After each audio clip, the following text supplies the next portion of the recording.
tentang pendidikan moral.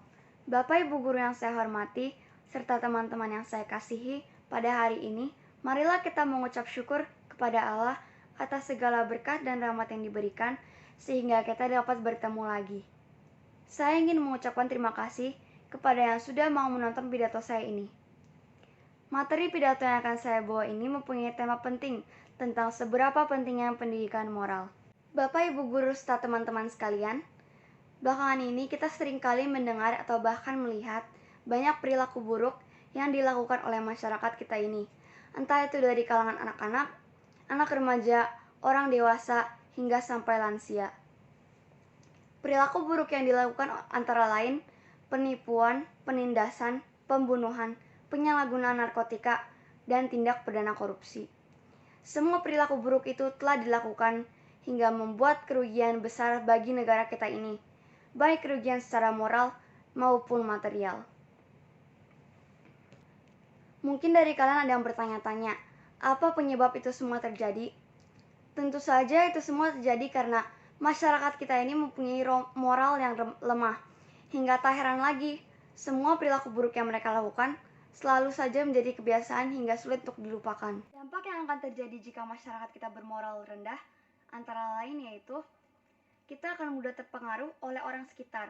Seperti ketika ada suatu permasalahan, kita langsung memihak tanpa tahu kebenaran. Atau bahkan kita hanya memihak karena orang yang terlibat itu adalah teman kita sendiri. Dampak selanjutnya yaitu berbicara tanpa berpikir.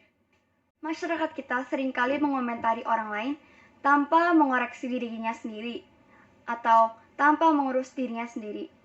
Teman-teman, ada banyak sekali cara yang dapat kita lakukan untuk mengaplikasikan pendidikan moral kepada diri kita sendiri. Seperti kita dapat membuat peraturan untuk diri kita sendiri agar diri kita dapat lebih taat serta disiplin. Lalu kita juga bisa memberi motivasi kepada diri kita atau bahkan teman kita. Selanjutnya, kita juga bisa mengarahkan diri kita untuk melakukan kegiatan lebih positif lagi. Dan dengan begitu, kegiatan yang kita lakukan tidak akan merugikan orang lain, melainkan justru memberikan keuntungan bagi diri kita sendiri.